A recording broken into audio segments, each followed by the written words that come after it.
días. Les doy las gracias a ustedes por haber venido a escucharme. Conocí el año pasado al profesor Federico Fernández de Buján. Creo que es un hombre moderado, pero no conozco a ningún moderado que no se exceda en la presentación de algún conferenciante, y creo que ustedes sabrán poner en su justo nivel las palabras que acabo de escuchar de él y de la directora del Centro de la UNED sobre mí, porque se han excedido, y espero que sepan ustedes que todo el mundo que habla de otro en actos como este tiende a excederse, y yo le agradezco los excesos. Me hubiera gustado mucho que el secretario de Estado de Seguridad Social hubiera escuchado usted la palabra intelectual, porque creo que ahora a lo mejor permiten que los intelectuales puedan recibir su pensión y además cobrar de conferencias, artículos, libros, etcétera, porque hasta ahora lo tenemos prohibido, y si lo van a hacer para los intelectuales, que quede constancia aquí de que a mí me ha llamado el profesor Fernández de Buján intelectual, para ver si pudiéramos romper esa dinámica de la pensión. Yo he intentado, casi me daba por no hacer la conferencia que traía preparada y comentar las palabras que ha dicho el profesor Fernández de Buján, porque me parecen sugerentes y atractivas. Pero en fin, he intentado ruralizar Extremadura y lo resumiría en una frase: antes vivir en un pueblo era un castigo y ahora es un lujo. Ahora es un lujo vivir en un pueblo en Extremadura, porque tiene todas las posibilidades, comunicaciones, tanto de carreteras como por internet, como banda ancha. Les digo que cuando empecé la presidencia en el año 83, de los 380 pueblos que hay en Extremadura, 132 no tenían agua corriente. No había agua corriente, no es que hubiera sequía, no, es que no había. No había conducciones, no había pantanos con posibilidad de abastecer a las poblaciones. Hoy todos los pueblos tienen agua, tienen electrificación, están asfaltados. Yo incluso vivo en muchas temporadas en una aldea de Olivenza que tiene 15 habitantes, y tengo a Olivenza a 5 minutos y tengo Badajoz a 20, y por lo tanto me parece que es un lujo vivir en un pueblo. Y respecto a los políticos de antes y de ahora, yo creo que ahora, independientemente de la evaluación que hagamos de cada uno de ellos, creo que hay un problema, que es que muchos están confundiendo las redes sociales con la realidad social, y se dejan guiar mucho por la red social y no por la realidad social, de tal forma que casi hay un afán de poner las narices al viento para ver dónde sobran las redes, y por ahí meterse constantemente en una actitud que hace que la gente desconfíe de la situación. Les voy a pedir disculpas por si acaso lo que les diga ya es de sobra conocido por muchos de ustedes, o por algunos de ustedes, pero creo que nos estamos dejando ganar la batalla de la comunicación y del recuento histórico en la España en la que estamos viviendo actualmente, que tiene una crisis institucional importante de secesión, de intentos de secesión. Saben ustedes que la sentencia del Tribunal Supremo de Estados Unidos con el caso de la independencia, la secesión de Texas del año 1869, aclaró que un territorio no puede separarse de un Estado salvo por dos circunstancias: una, porque la acuerde todo el Estado, o dos, por una revolución. Hoy creo que hay un nuevo intento que no tiene nada que ver con esas dos circunstancias, que es la famosa frase de que para que Cataluña se sienta cómoda en España, patatín, patatán, patatín, patatán, que es la frase que pronunció Artur Mas cuando en el año 2012, en septiembre, me parece, de 2012, tuvo una entrevista con el presidente del gobierno, señor Rajoy, y salió de allí entró pidiendo un sistema de financiación similar al vasco, y salió pidiendo la autodeterminación, porque Cataluña no se siente cómoda ni bien tratada en España. Y ante esa frase que se repite con muchísima frecuencia, y que incluso políticos, tertulianos, periodistas repiten con asiduidad, debo hacer dos preguntas. Es decir, primera, ¿quién le ha dicho que los demás estamos contentos de vivir en esta España? ¿Quién le ha dicho que en Extremadura estamos felices y contentos con un 24% de paro y con una renta 37% inferior a la media española? ¿Quién se lo ha dicho? Porque da la sensación, oyéndoles, que los únicos que están incómodos en este país son ellos, y que los demás vivimos, somos absolutamente felices. Y la siguiente pregunta es, ¿desde cuándo creen ellos, los que se sienten incómodos, que se sienten incómodos? ¿Desde cuándo? Porque habrá habido un momento en el que se hayan sentido incómodos y hayan decidido separarse. ¿Desde cuándo se sienten incómodos? En su diario de un turista de 1839, Stendhal, el maestro de la novela realista, recoge con perspicacia el siguiente pasaje. Los catalanes quieren leyes justas. En su viaje que hizo de Perpiñán a Barcelona. Los catalanes quieren leyes justas, a excepción de la ley de aduana, que debe ser hecha a su medida. Quieren que cada español que necesite algodón pague 4 francos la vara, y el español de Granada, de Málaga o de La Coruña no puede comprar, por ejemplo, paños ingleses que son excelentes y que cuestan 1 franco la vara. 1 franco la vara. Stendhal, que además de escritor era también un conocedor de la administración napoleónica, para la que había trabajado, el arancel proteccionista implantado por los gobiernos de España en atención a la perpetua queja catalana ha convertido al resto de España en un mercado cautivo de textil catalán, cuando es notorio que era más caro y de peor calidad que el inglés. Un premio colosal, pues no había entonces más industria en España que esa, y la excepción de Bilbao. Era la única industria que existía. Esa descompensación primigenia, el arancel, reescribe la historia económica de España a partir de ese momento. Y a partir de esa discriminación positiva inicial, le permite arrancar con ventaja frente a otras comunidades, a otras regiones, a otros territorios de España, que eran un páramo, era cerealista como mucho.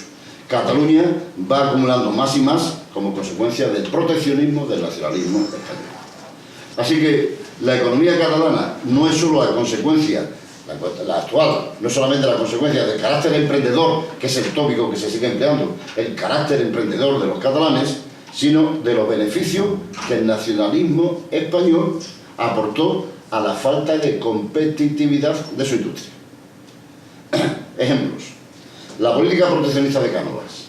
Cánovas del Castillo se basó en 2 principios. Acabar con el régimen aduanero de Laureano Figuerola de 1869, que intentó salir del aislacionismo y abrir la economía española al resto de Europa, hasta el punto de que la protección de productos nacionales solamente tenía una protección del 15%, lo que provocó las durísimas críticas de los industriales catalanes, entonces aferrado al impenitente al nacionalismo español. Pueden leerlo con mucho más detenimiento en el libro Ante la represión del proteccionismo en la Europa del Mediterráneo de Pedro Suárez. La producción textil algodonera se mantuvo estancada a lo largo del siglo XIX, corriendo a veces el riesgo de la superproducción, dada la escasa demanda interna y la imposibilidad de competir en el exterior. La solución que se dio, el proteccionismo, que grava con impuestos a los textiles británicos, y los inconvenientes para los consumidores que pagan un precio más elevado, y para el desarrollo de la propia industria textil. No evolucionó porque, como no tenía competidores, no necesitaba modernizarse ni adelantarse en el mercado español.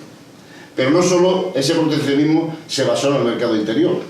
Cuba, Puerto Rico y Filipinas fueron los mercados que la industria textil eligió para poder hacer frente a una oferta no competitiva que necesitó del apoyo de las leyes proteccionistas españolas. Y así se hicieron la Ley de Relaciones Comerciales con las Antillas y el régimen arancelario de las colonias, las conocidas como leyes antillanas. Esas leyes antillanas declaraban los puertos de Cuba, por ejemplo, puertos de cabotaje, y por lo tanto tenían que comprar forzosamente los productos en la metrópoli, en España. Y en segundo lugar, esas leyes antillanas hacían que todo el textil o todos los productos provenientes de otros sitios que no fuera la metrópoli estaban grabados con un 46%, frente al 11% que estaban grabados los productos que se fabricaban en España. Eso hizo que todo el mundo tuviera que pagar mucho más caro, como decía Stendhal en su escrito, el textil catalán poco competitivo, y provocó la insurrección de la incipiente burguesía cubana, que no estaba dispuesta a arruinarse como consecuencia del proteccionismo, del nacionalismo español con la industria textil catalana. Y eso provocó la separación, la revolución cubana y la pérdida de las colonias. Y casualmente, o curiosamente, la pérdida de las colonias provocó la encendida y dura crítica de los industriales catalanes, que pensaban que la torpeza del gobierno de Madrid había hecho que perdieran su mercado cautivo y protegido por el nacionalismo español. Este nacionalismo que tanto se critica ahora era el que benefició a una industria que no era nada competitiva. La primera línea férrea de España es la Barcelona-Madrid, en 1848. Algunos estamos todavía con trenes del siglo XIX. Todos los días hay una incidencia en los trenes que vienen de Madrid hasta Badajoz. El otro día se quemó uno. En el año 1848 se hizo la primera línea férrea Barcelona-Madrid. La primera empresa de producción y distribución de fluido eléctrico a los consumidores se creó en Barcelona en el año 1881. Paradójicamente se llamaba Sociedad Española de Electricidad. La primera ciudad española que lo ha nombrado fue Gerona. En el siglo XX llegan más ventajas competitivas para Cataluña.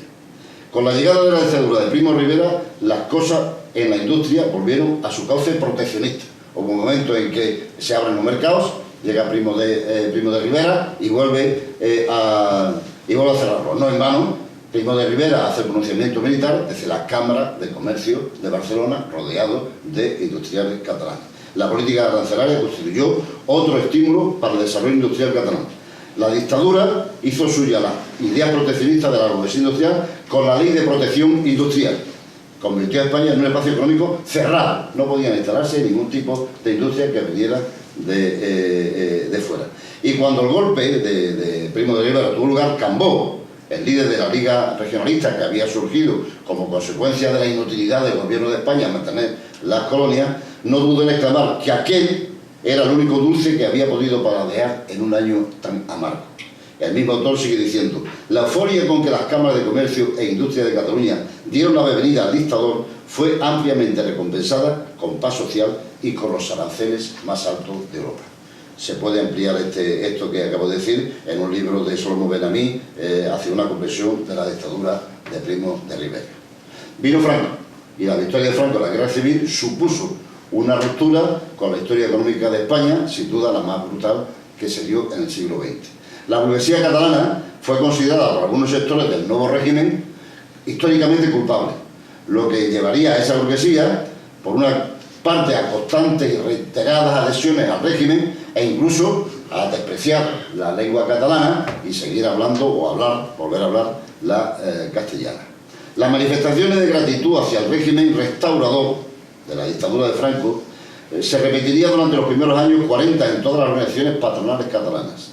Así, por ejemplo, el presidente del gremio de fabricantes de Sabadell, durante la visita de Franco a la ciudad con motivo del tercer aniversario de la liberación, llamaba a los industriales a mostrar toda nuestra gratitud imperecedera al Salvador de España, recordando que después de Dios es al generalísimo Franco y a su valeroso ejército a quienes debemos la terminación de nuestro cautiverio y la conservación de nuestros hogares y la recuperación de nuestro patrimonio industrial. Pueden leerlo esto en el libro de Carmen Molinero de la Universidad de Barcelona, Los industriales catalanes durante el franquismo. En 1943 Franco establece por decreto que solo Barcelona y Valencia podrán realizar ferias de muestras internacionales. Por decreto, solo esa vez. Hasta el año 1979 no se elimina ese decreto y surge IFEMA. Y surge IFEMA, competencia con la de Barcelona. Franco mantuvo la autarquía y obligó a que el ahorro de muchas regiones, desde luego también la extremeña, se destinara a través del coeficiente de inversión obligatoria. Los jóvenes no saben lo que es eso, los mayores sí, el coeficiente de inversión obligatoria, que obligaba a las cajas de ahorro de España a invertir el dinero allí donde decidía el régimen. Nunca decidió que fuera en Extremadura, por ejemplo. Así que el ahorro de los extremeños, de los andaluces, de los gallegos, de los castellano-manchegos, de los castellano-leoneses, iba donde decidía el régimen. Y el régimen siempre decidía que el dinero iba a Cataluña o al País Vasco, por ejemplo, para financiar autopistas. Y con el dinero se iba la gente. Iba el dinero y después iba la gente. ¿Por qué? Porque había que hacer autovías. Y como había que hacer autovías, necesitaban peones. Y entonces iban los peones de Extremadura, de Andalucía, de Castilla. Como iban los peones, había que hacer viviendas para ellos. Y entonces iban más peones para hacer la vivienda. Había que hacer escuelas porque había niños. Y entonces había que... Y así y así se fue desangrando muchísimas regiones que no tuvieron la suerte de tener el nacionalismo español protegiendo de la forma que lo hizo el régimen de Cánovas, la Restauración, la dictadura de Primo de Rivera y la dictadura de Franco. Las catalanas son las primeras autopistas que se construyen en España, las primeras que se construyen en los principios de los años 70. Acuérdense del discurso que todavía se hace sobre este asunto de las autopistas. La queja es la siguiente: ¿por qué los catalanes tenemos que pagar peaje para utilizar las autopistas mientras que en el resto de España las autovías son libres? Esto lo repiten constantemente, lo cual es mentira además, pero por dos razones. Primero, porque cuando uno va desde Vigo a no sé cuánto, por 5 kilómetros te cobran 4 euros, es decir, que en casi toda España se paga, pero es mentira. Este discurso se basa en una enorme mentira que no conoce casi nadie. Las primeras autopistas catalanas que se construyeron en el tardo franquismo, hace ya 50 años, las hemos estado pagando desde entonces todos los españoles, hasta los años 90, a través de los presupuestos generales del Estado. ¿Por qué? Porque el gobierno de entonces, de Franco, le garantiza a los que hacen las autopistas y a los que las explotan, los préstamos internacionales que tienen que pedir, le garantiza el cambio al precio del dólar en ese momento. Y el precio del dólar en ese momento era 70 pesetas. Pero vino la crisis del franquismo, muere Franco, viene la crisis del petróleo, viene la inestabilidad y el dólar llega a estar a 200 pesetas, como recordarán los más veteranos de aquí, a 200 pesetas. Y durante todo ese tiempo, el resto de los españoles hemos estado pagando vía presupuestos generales del Estado de una partida semisecreta, hemos estado pagando la diferencia entre los 70 y las 200 pesetas para satisfacer el préstamo internacional. Hasta el punto de que en el año 99 pude averiguar que la cifra que ya habíamos pagado eran de 6.200 millones de euros y que parece que quedaban todavía unos 1.800 o 2.000 millones de euros. Yo, si algún alumno aquí quisiera, a lo mejor tenía ahí un amplio campo para averiguar qué es lo que pasó con ese sistema de cambio que garantizó el gobierno de Franco y que hemos estado pagando entre todos los españoles, para ver si se entera que las autopistas de Cataluña y las del País Vasco, por cierto, las hemos estado pagando entre todos, a precio altísimo. La fábrica de SEA, cuando la FIA decide instalar una fábrica de coches en España, ¿dónde decide el régimen que se haga? ¿En Extremadura? ¿En Andalucía? Barcelona. Otro hito son los Juegos Olímpicos del 92. Alguien puede pensar, ellos creen que esto fue una cosa del Ayuntamiento de Barcelona y de mi amigo Pascual Maragall, pero que va, esto fue una política de Estado. Y él, con el dinero de todos, se hizo ese plató que tuvo Gran Eco Universal, que transformó Barcelona y que le dio una imagen en el mundo. Los modelos de financiación autonómica, que han sido ya 5 los que se han hecho, siempre se hicieron a petición del gobierno catalán. Siempre. Y siempre salieron ganando. Y si no, hagan el favor de mirar la hemeroteca y verán que el último, el de José Luis Rodríguez Zapatero, salió el consejero de Hacienda de Cataluña diciendo: por fin hemos conseguido una financiación que satisface los intereses de Cataluña y lo que dice y marca nuestro Estatuto de Autonomía. A los 2 años siempre salen, después han perdido. Pero el primer año siempre salen ganando. Y la prensa siempre los ponía como ejemplo. Que listos son los negociadores catalanes que siempre salen ganando. Al final del periodo siempre por lo visto han salido perdiendo. Y están maltratados, están mal financiados, pero siempre salían ganando. Y también son privilegiadas las inversiones de fomento. Hasta el punto de que el Estatuto de Cataluña, que es un territorio inferior al conjunto de Estado, el de abajo le dice al de arriba cuánto dinero tiene que invertir en su territorio. Eso es uno de los artículos que ha anulado el Tribunal Constitucional. Todas las capitales catalanas están conectadas por AVE en la primera década del siglo XXI. Todas. Aquí todavía no ha llegado. Que vivimos en tierras que vieron partir a miles, nosotros unos 600.000 jóvenes trabajadores que no tenían posibilidad de trabajar en sus lugares de nacimiento. Sabemos que si de Extremadura, de Andalucía, de Castilla, de Galicia, salían autobuses repletos de emigrantes, no era por divertimento ni por necesidad.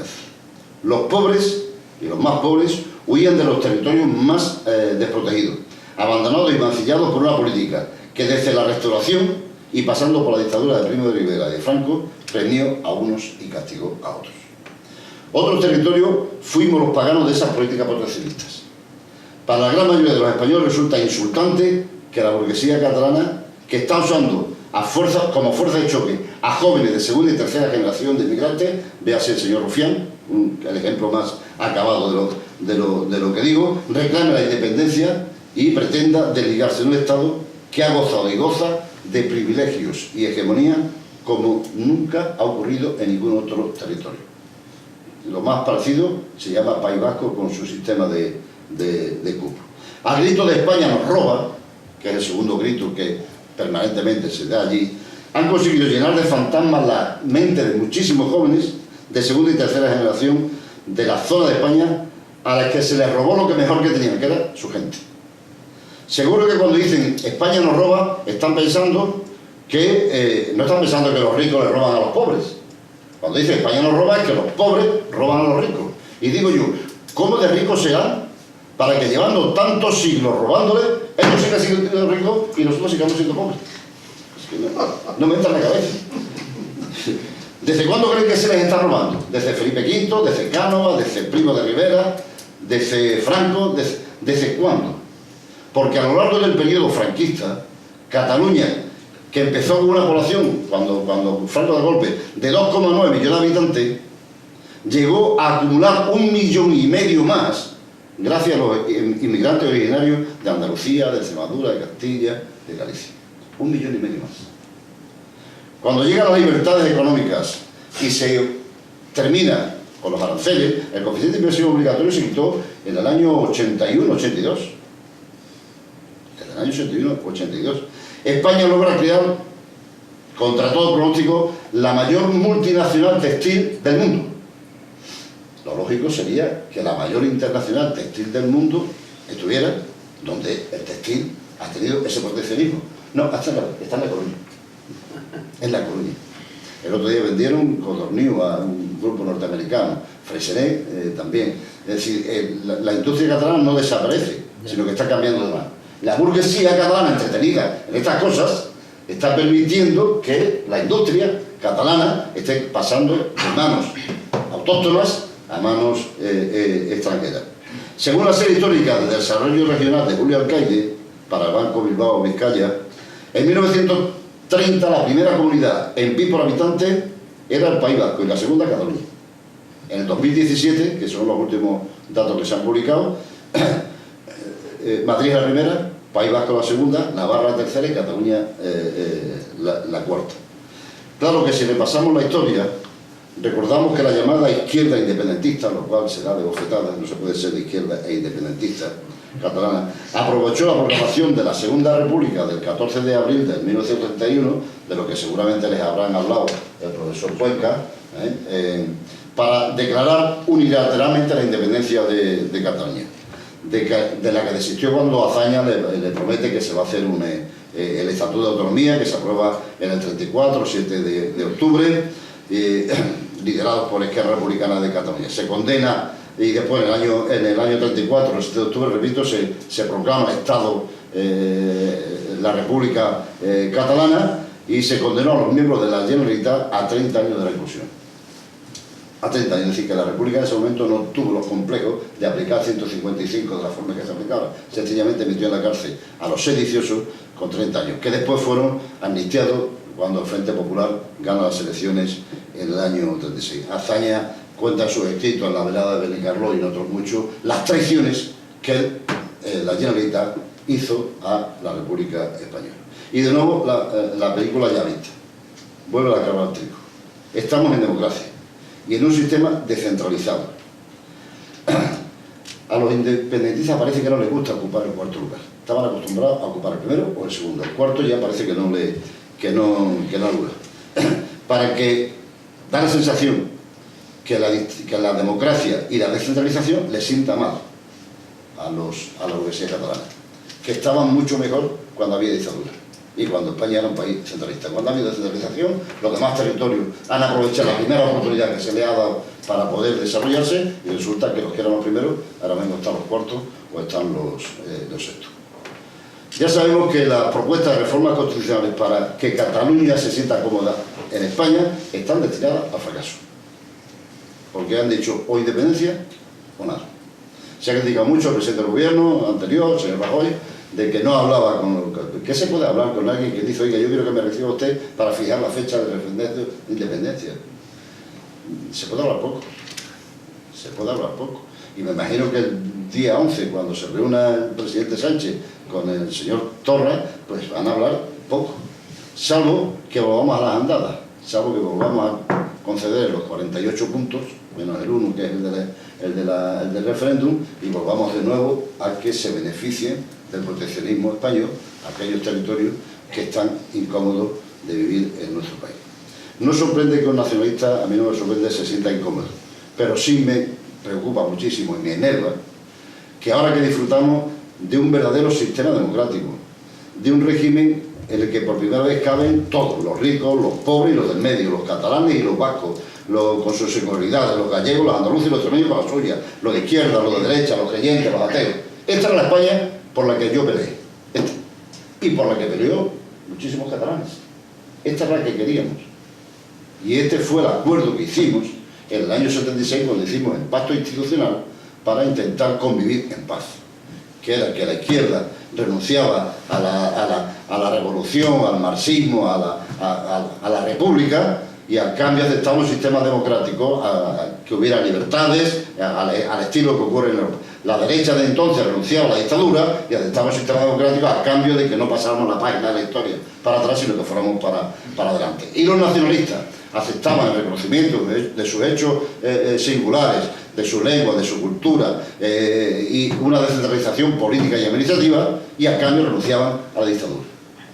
Este fue el acuerdo. Esta era la España que queríamos, esta es la España por la que peleábamos, esta es la España por la que yo iba a los conciertos de Luis Llach con el mecherito a cantar libertad, amnistía, hasta toda autonomía. Y ahora me llevo una enorme decepción cuando veo a Luis Llach en la posición en la que se mantiene, porque esta es la España, esta es por la que murió gente, por la que gente fue a la cárcel, por la que gente peleó. Esta era la España que nosotros. Entonces me enerva mucho que esta España, que tanto trabajo costó conseguir, ahora quieran aquellos que se sienten incómodos, pero que han sido absolutamente privilegiados a lo largo de toda nuestra reciente historia, quieran dar el portazo, marcharse y abandonar a su suerte a otros territorios que por primera vez tenemos la posibilidad de obtener un cierto desarrollo que nos permita equipararnos e igualarnos en función de lo que dice, por cierto, la Constitución y los estatutos de autonomía.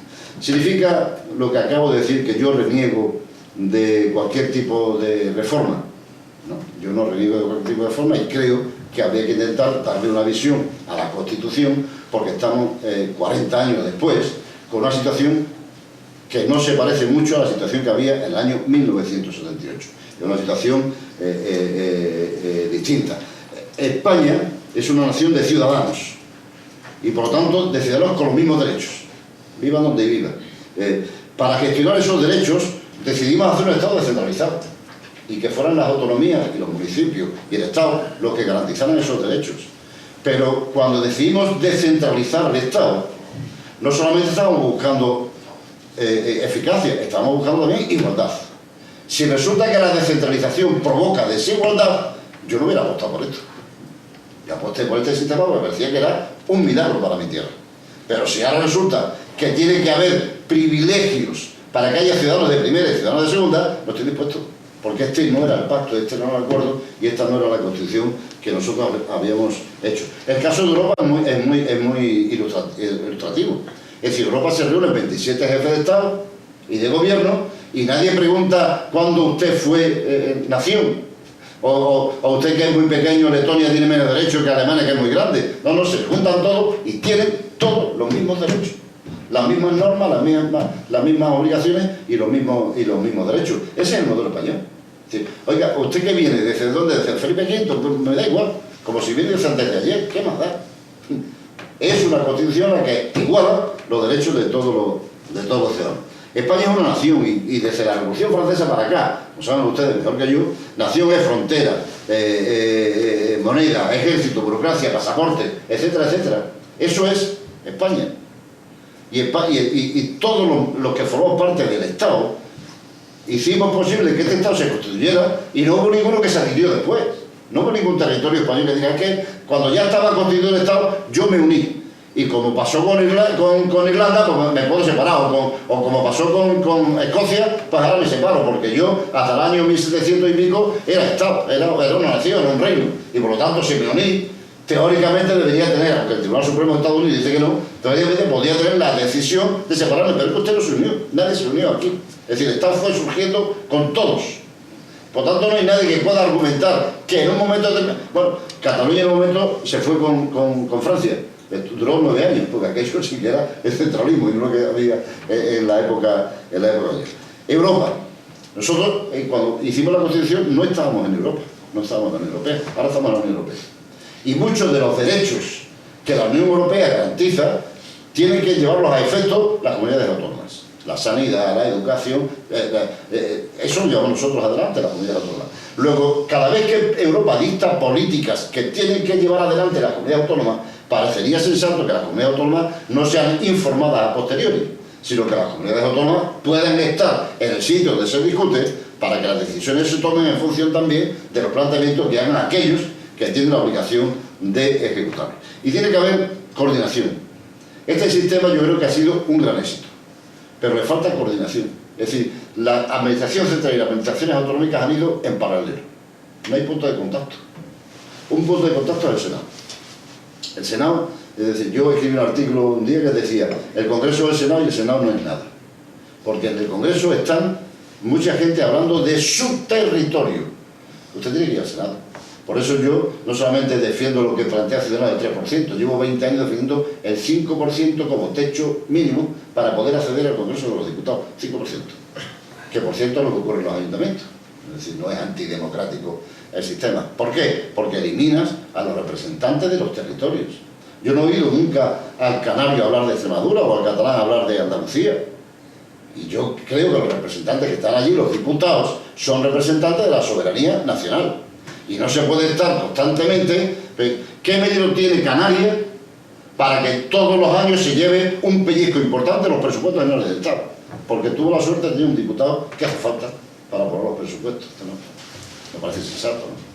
Me parece sensato, porque al paso que vamos, solo habrá partidos regionalistas y nacionalistas en España. Llega un momento que piensas que a lo mejor has traicionado tu tierra. Porque si yo hubiera hecho un partido, en vez de estar en el partido que estoy, me hubiera hecho un partido regionalista y sacamos 3 diputados o 4, y tenemos mala suerte de que España, el gobierno de que fuera, necesitara esos 3 diputados, ya teníamos a ver. O las cosechas de tomate todos los años estarían mal y el seguro pagaría, como pasa en Canarias. Cosechas, casualidad que todos los años las cosechas de tomate en Canarias saldrán malas, ¿no? Pero en fin, entonces yo creo que hay que intentar que el Senado tenga una representación de los territorios, y solo de los territorios, como pasa en Alemania. Territorios, gobiernos autonómicos y gobierno central. Y que allí haya un núcleo de contacto donde se pueda discutir todos aquellos temas y asuntos que afectan a las comunidades autónomas. Tiene que haber una conferencia de presidentes, al estilo de lo que pasa en Austria, por ejemplo, las conversaciones de chimenea que llaman en Austria. No hay un tema concreto, no hay nada concreto, pero cada 5 o 6 meses el presidente llama a los presidentes autonómicos y hablan de lo que está pasando en el mundo, de lo que pasa en Europa, de lo que pasa en el país, se intercambian opiniones y se van para casa. No toman decisiones. Y después tiene que haber conferencias sectoriales horizontales. Y cuando digo horizontales significa solo los consejeros del ramo. No tienen que estar los ministros. Los consejeros del ramo tienen que saber cómo articulan las competencias que tienen para que un traslado de cadáver no sea algo que signifique 24 permisos cada vez que alguien tiene que ser trasladado desde el País Vasco hasta Andalucía. Por poner un ejemplo extremo que ocurre, o lo de las vacunas, que cada región vacune como quiera o donde quiera. Es decir, ellos tienen que estar bien. Y no que las conferencias sectoriales ahora dependen del humor del ministro o la ministra de turno.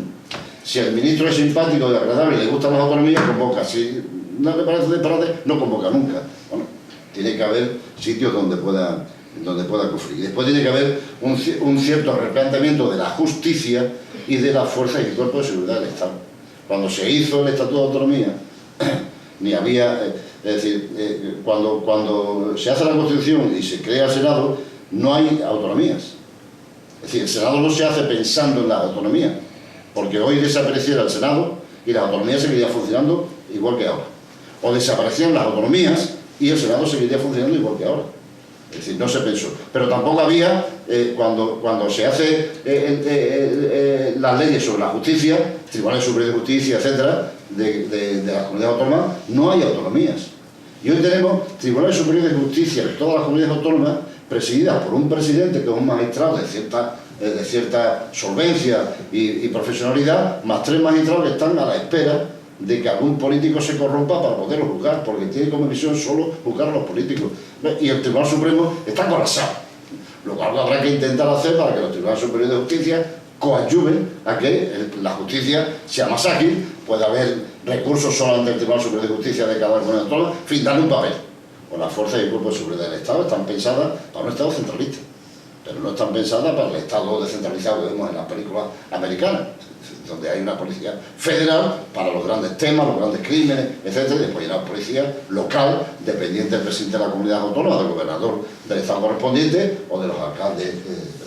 Hoy día hay un batiburrillo, hay policía local, policía autonómica, guardia civil, policía nacional, y cuando ocurre algo nadie sabe exactamente muy bien a quién pedirle responsabilidades. Nadie sabe muy bien, sea al alcalde, sea al gobernador, sea al delegado del gobierno, sea al subdelegado, sea... Entonces, todas estas cosas habría que intentar. Y después, por supuesto, pues tiene que haber solidaridad. Es decir, España es un país que es una economía de mercado. Y en todas las economías de mercado hay desigualdades. En todas. Desigualdades entre los territorios, desigualdades entre los ciudadanos y desigualdades entre generaciones. Lo que tiene que haber una reforma de la Constitución, si acaso lo hubiera, que garantice que esas desigualdades tienen que aminorarse al máximo posible como consecuencia de la acción del Estado. Y la acción del Estado incluye no solamente al gobierno central, sino también a las comunidades autónomas. Así que pienso que habría que darle una vuelta, que habría que examinar la Constitución. Yo creo que no hay que cargársela y eliminarla entera, sino que habría que hacer una nueva relectura para intentar corregir aquellas cosas que no estaban cuando la hicimos, y yo creo que habría que repensar lo que todo el mundo defiende, mucha gente defiende, de que las competencias del gobierno central queden clarísimas, porque eso lleva a... Si no hubiera nacionalismos, pues yo estaría de acuerdo, pero habiendo nacionalismo hay que pensárselo, porque nosotros tenemos un artículo, el 152, que no existe en ningún Estado federal, que permite al gobierno central ceder competencias más que por decreto. Si estuvieran definidas las competencias exclusivas del gobierno central, si mañana hubiera que ceder, por ejemplo, las competencias de prisiones al País Vasco, habría que reformar el Estatuto Vasco y la Constitución española. Y habría que hacer referéndum y un lío tremendo.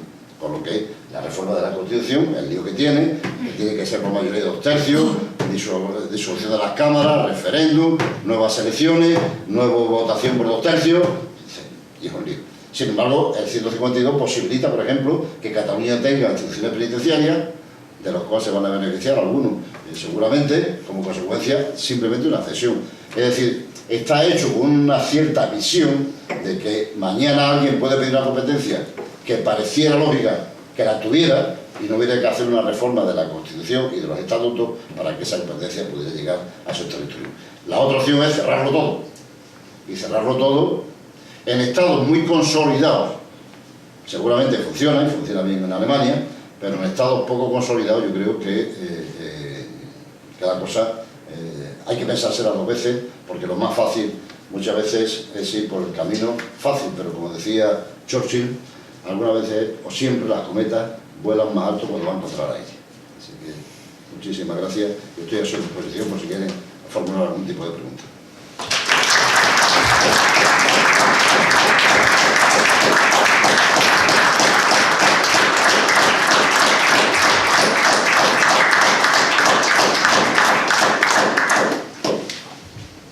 Como ve don Juan Carlos, el aplauso es elocuente. Muchas gracias.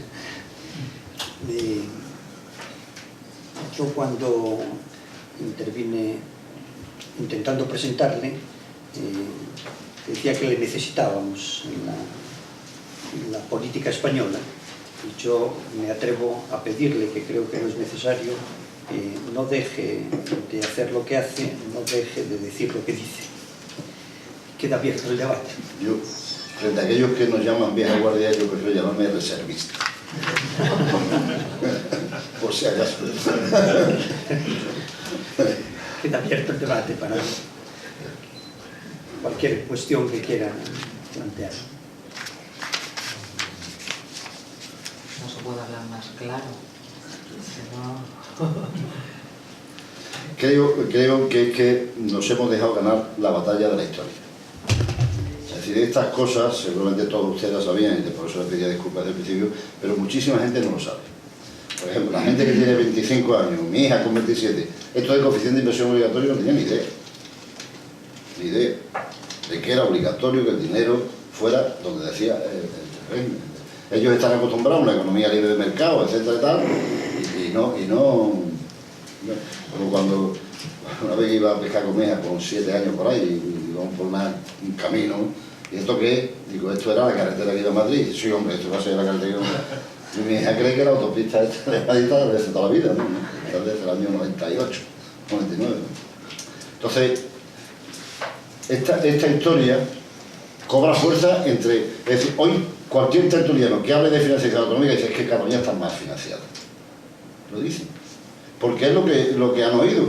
Pero no se acuerdan de que hace 4 años dijeron que era la que mejor estaba. Es que lo dijeron todo, porque siempre ganaba. Dicen ellos que ganaban siempre. Entonces, estamos con la red social, es decir, cambiando la concepción de la realidad social. Y yo no tengo nada en contra de nadie, ¿no? Pero me enerva mucho que desde una posición como la que yo vivo tenga que estar oyendo constantemente lo incómodo que están algunos. Ya me gustaría a mí estar tan incómodo y cabreado como están ellos, pero como ellos.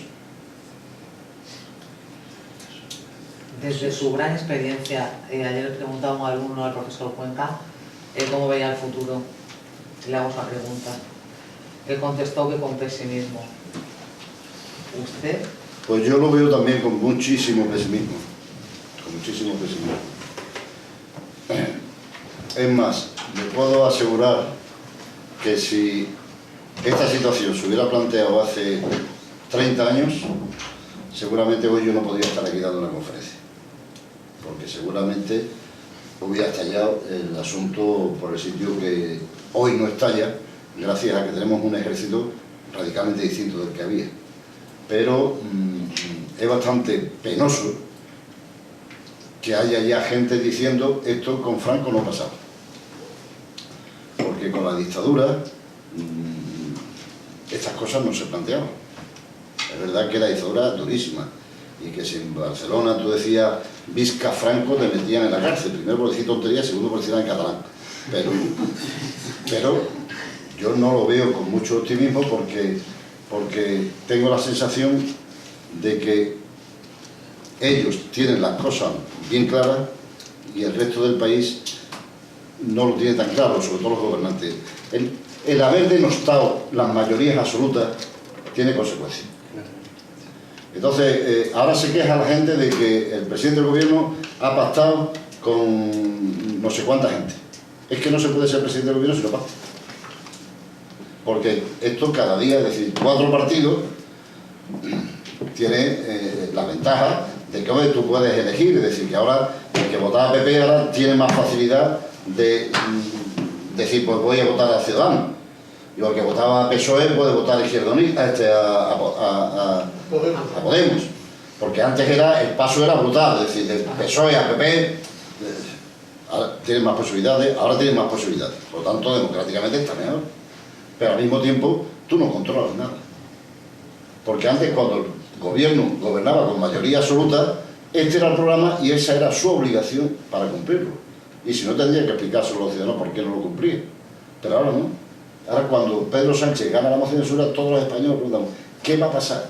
No sabemos. No sabemos los españoles qué es lo que va a pasar en nuestro país. ¿Por qué? Porque no sabemos qué pacto van a hacer. ¿Con quién? ¿Cómo? ¿Dónde? Entonces, estamos cautivos de la ignorancia como consecuencia de que tienen la excusa de que no le puedo decir lo que voy a hacer porque no sé con quién voy a pactar. O incluso, ayer vi un vídeo del ministro de Innovación, que debe estar en la luna, porque defendió la enseñanza privada universitaria por encima de la pública, pero con una diferencia que tienen sus hijos en la privada, porque en la pública el ministro de un gobierno socialista. Entonces, Antes tú sabías que un ministro de un gobierno socialista esas cosas no las podía decir. De otras cosas pues no las sentía. Pero ahora, entonces, el haber terminado con las mayorías absolutas, porque era malo. Como es malo, cuando ha dicho el profesor 6 legislaturas, a mí, yo casi ya me meto debajo de la mesa, porque es una vergüenza haber estado gobernando 24 años. Porque ahora quizá 8, nada más 8. Porque un grupo de gente ha decidido que nadie puede estar más de 8 años gobernando. Lo han decidido ellos. Digo que, y si los ciudadanos quieren que gobierne ustedes, no. Pues yo he dicho que no. Pero la Thatcher lleva ya 16. No, pero es que, o sea, estará robando a mano llena, porque por lo visto aquí no se puede estar más de 8 porque se roba. Porque no hay ninguna explicación. ¿Por qué no quiere usted que yo gobierne más de 8 años? No se atreven a decirlo, pero lo piensan, porque roban. Pero yo creo que eso no es una cuestión de robar o no robar, no es una cuestión de tiempo, sino de educación. Y si tienes una educación que te impide quedarte con los ajenos, ya puedes estar 40 años gobernando, pero vas a robar. Y si eres un sinvergüenza, pues vienes robado de casa. Véase el señor Pujol, ya robado. Que por cierto, nunca más se supo. Nunca más. Casualmente todo empezó cuando este señor declara que tiene un dinero en el extranjero. Y todo empieza ahí. Yo he dicho que empezó cuando Marx va a ver al presidente del gobierno, pero empieza a revelar. A lo mejor era una tapadera que nos está llevando a un pozo sin fondo, ¿no? Pero nunca más se supo.